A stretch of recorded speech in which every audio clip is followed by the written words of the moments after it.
Bueno, estamos de nuevo. Voy a esperar que entre Vero y seguimos. No sé qué pasó.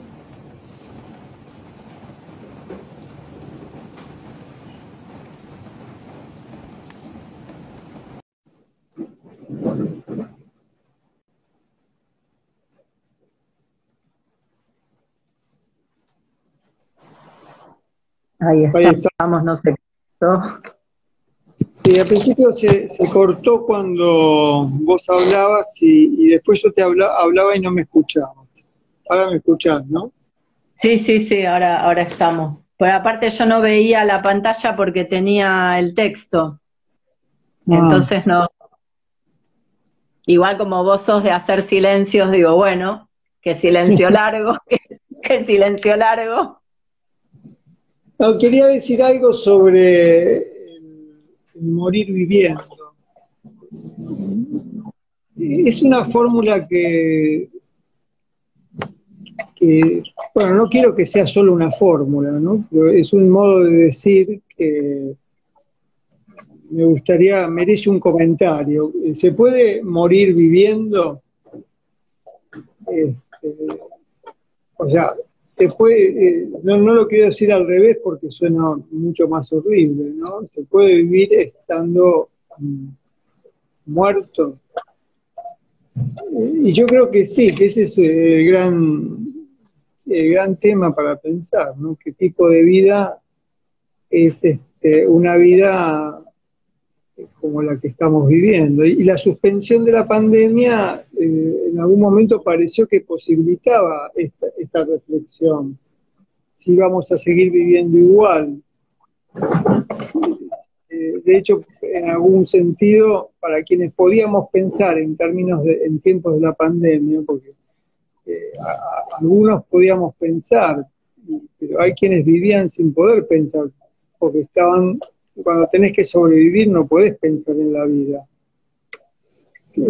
Pero quienes podíamos pensar nos preguntábamos si no era una ocasión para cambiar el común vivir. Y aunque parezca que no fue una ocasión, porque al ver cómo funciona la ciudad de Buenos Aires parece que no fue una ocasión, igual fue una ocasión para pensar en eso. Nunca hubo una ocasión como la que vivimos en los últimos 2 años. Y entonces esta expresión del morir viviendo, que tiene una vitalidad renovada o inédita. Tengo que decir que el comentario del morir viviendo tiene relación con la experiencia clínica, ¿no? Con la experiencia de quienes viven, ¿no? Como cargando una muerte. Como si cargaran una muerte o cargándola. Este, muertes que se llevan, creo que el texto decía, como tortura sin fin. Sí, muertes que torturan, que atormentan. Y ese tormento no cesa. Pasa el tiempo y no cesa. Y va desvitalizando, este, más que desvitalizando, va horadando la vida. Este, quienes están en ese momento dicen, esto no es vida, o no quieren vivir, no quieren seguir viviendo. Yo entiendo que ese tipo de muertes que se llevan así como una carga, eh, se llevan como una forma de crueldad, porque se llevan con culpa, se llevan con acusaciones. eh, Quien está haciendo el duelo no está haciendo el duelo, se está culpando. Y hay un rechazo de lo irreparable. Bueno, y me parece que se va construyendo como una aflicción donde se puede morir viviendo. Pero también me parece que además de ser una situación clínica reconocible, es una circunstancia existencial de las sociedades en las que vivimos. Bueno, esto es una de las cosas que quería como amplificar un poco, ¿no? La pregunta ¿es esta vida que llevamos, es la vida que queremos llevar? ¿Es la única vida posible? Hace un rato alguien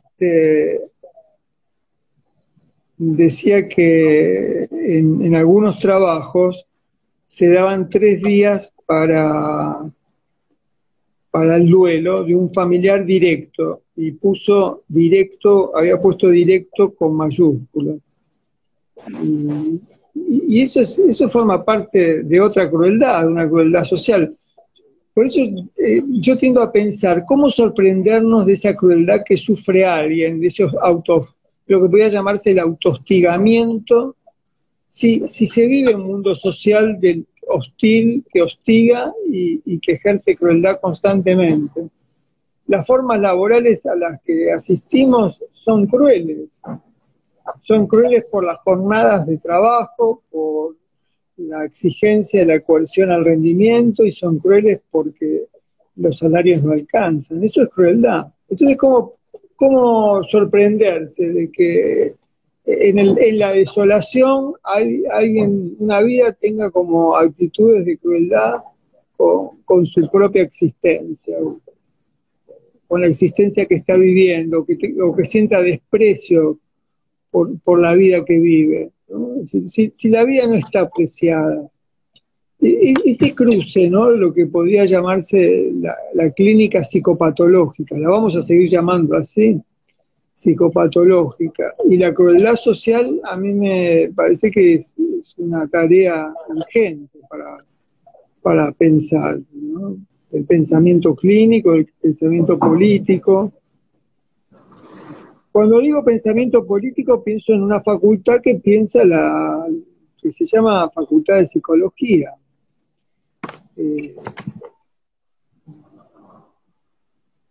No sé cómo seguir. Sabes que hace unos días releía un texto del libro Pensando a Ulloa, que le regalaron, ese compilado que le regalaron cuando él cumplió 80, y Ulloa hablaba de la cultura de la mortificación, era un nombre que él le daba al capitalismo. Y en algún texto que escribe ahí Hernán Kesselman, hablaba de la infección social, del capitalismo en términos de infección social.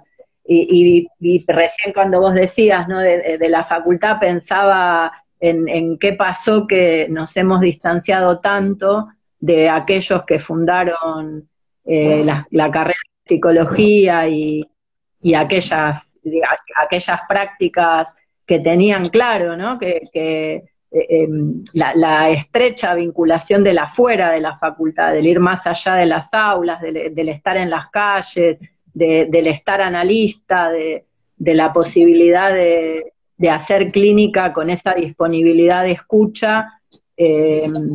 Recuerdo que Ulloa, en alguna vez que lo escuché, decía que él tenía el problema de no poder decir que no, y recuerdo que en una anécdota en la que contaba que cada vez que viajaba, ahora no me acuerdo a dónde, tenía un rato de conversación con una persona de la estación de servicio por la que pasaba frecuentemente, que digamos, montones de experiencias así, con una potencia que hacían también lugar a pensar la muerte, a hablar de la muerte, y hablar de la ternura, de los cuidados, de la disponibilidad, del armado, de otras maneras de estar.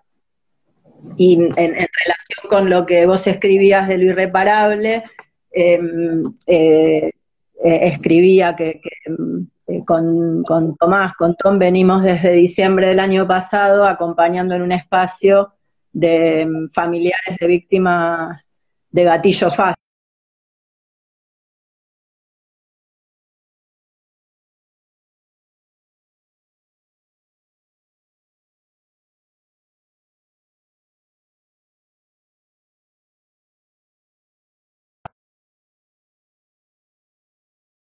Asesina, sino de causas armadas o de causas cajoneadas, y acompañar esos dolores obliga como a inventar formas e interpela en esto de cómo se lleva lo irreparable. Y últimamente un nuevo acecho es el cómo acompañar a hijes y nietes de víctimas de gatillo fácil. Y suele pasar que conversamos mucho del trabajo que se ha hecho en derechos humanos en torno a eso, pero con gatillo fácil suele pasar, digo, en derechos humanos ya están agrupaciones de hermanos, de hermanas y de hijos, y hace creo que el año pasado o el anteaño, se inauguró la agrupación Nietes, pero en víctimas de gatillo fácil queda como referenciado solo al mundo adulto, ¿no? Y justo estamos en conversaciones para ver qué hacemos, incluimos a la hermanita, a la nietita de 12 años, de 10, y como esa necesidad también de encontrar formas clínicas que hasta ahora son por Zoom, con todo lo que eso también trae.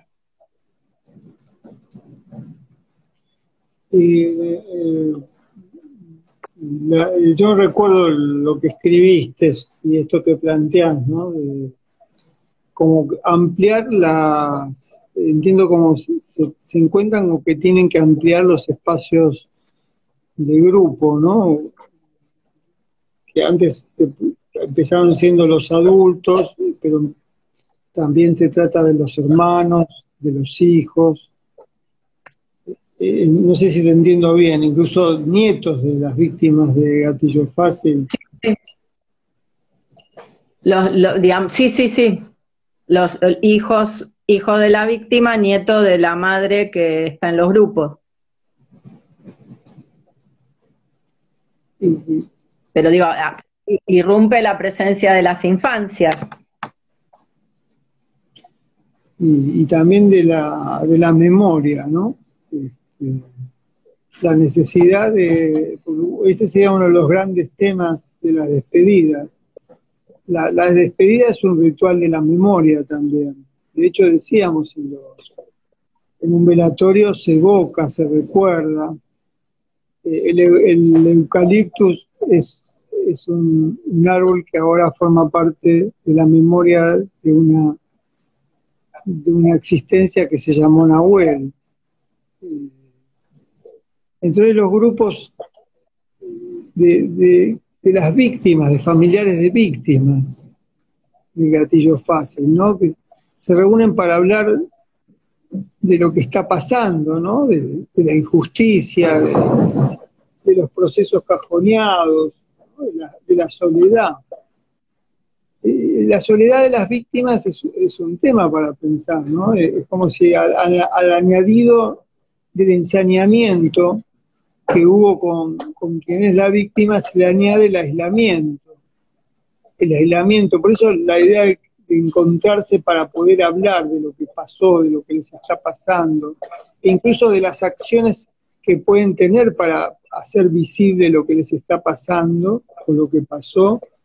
Ese espacio de la conversación, poder entrar en una conversación, me parece que pone a la idea de víctima en lo que podríamos llamar en una contraproductividad. ¿Y qué sería la contraproductividad de la víctima, ¿no? Y salir de la sentencia al sometimiento que queda, incluso la palabra víctima. La palabra víctima nos empuja a una experiencia de inmovilidad, de sufrimiento, de sometimiento. Por eso, cuando las víctimas asumen, ¿no? Quienes están en esa posición, asumen un movimiento como diría Foucault, ¿no? De contraproductividad, de producir desde ese lugar otro lugar. Es como la idea vuelvo a lo del principio, el arte conceptual se plantea como un arte que quiere abrir lugar más allá de los lugares existentes. Eso es contraproductividad. Se transformar a las víctimas en un movimiento de cuestionamiento, de ira en común, porque hay un derecho a la ira, a la ira, a la rabia, a la protesta, y a la demanda de justicia. Bueno, eso podría ser para pensar, pero a eso llamaríamos contraproductividad. Ahí Dali está poniendo, dice, familiares ubican mucho las implicancias del capital como determinante de qué vidas valen y cuáles no. ¿Cuánto vale la propiedad privada frente a lo vivo? De la contradicción de pedir a una injusticia que sea justa. Un desplazamiento que a veces hemos pensado que es muy delicado de tocar, porque aparte muchas causas se quedan archivadas y cuando se reabren la sentencia queda en contra, ¿no? Hace poco hubo una de ellas, ¿no? Que jueces creyeron en la versión del policía que asesinó por la espalda, con un balazo en la nuca a un pibe del conurbano, y esa madre que pedía justicia se volvió a encontrar con esta forma. Entonces, hay familias que el desplazamiento que hacen es más allá de la justicia, de luchar para que esto no va a pasar, que para mí logra como un modo diferente, porque muchas de esas causas no se resuelven lamentablemente con justicia. Entonces por ahí esto que decía, la contraproductividad pasa por poder salir de la casa y en muchas situaciones solo para ir al juzgado o para ir a las marchas, ¿no? Y es súper difícil lograr ese movimiento de contraproductividad. Bueno, ahí Dali dice, apunta una idea, que la contraproductividad de la víctima da lugar a lo que se llamó la mala víctima.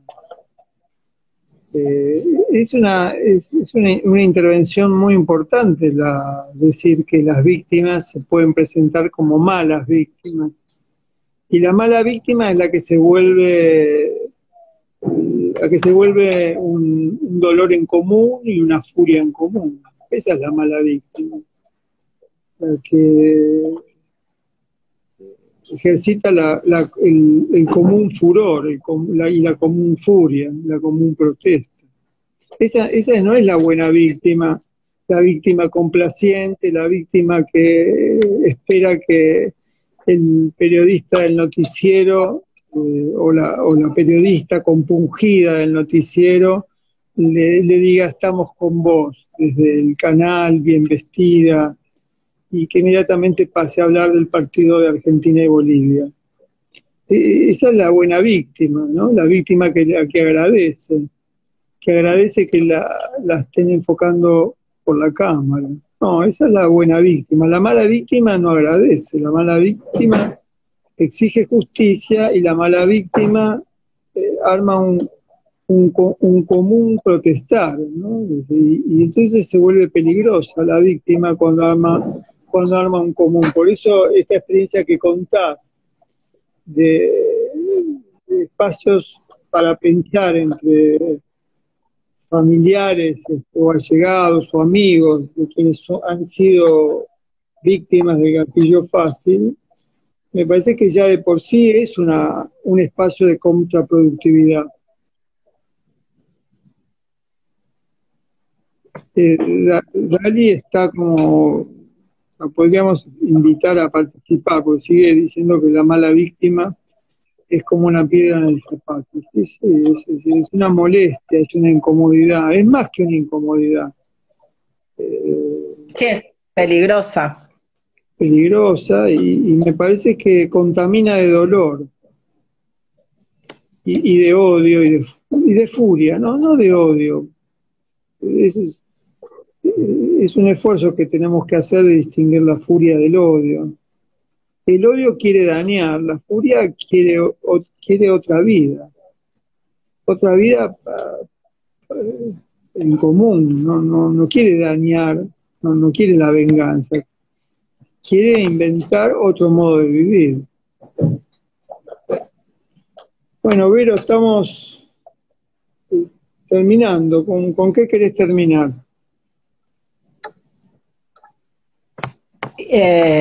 No sé, no se me ocurre demasiado, pero nada, me parece que el alerta a por ahí habitar espacios y transformarlos, ¿no? Y de esto de el horizonte de contraproductividad posible, como para no revictimizar a la víctima, no volver a dañar lo ya dañado, el alerta de intervenciones que no intervienen y el asumir con amabilidad y delicadeza el acompañamiento de despedidas, pérdidas, duelos, de lo irreparable, ¿no?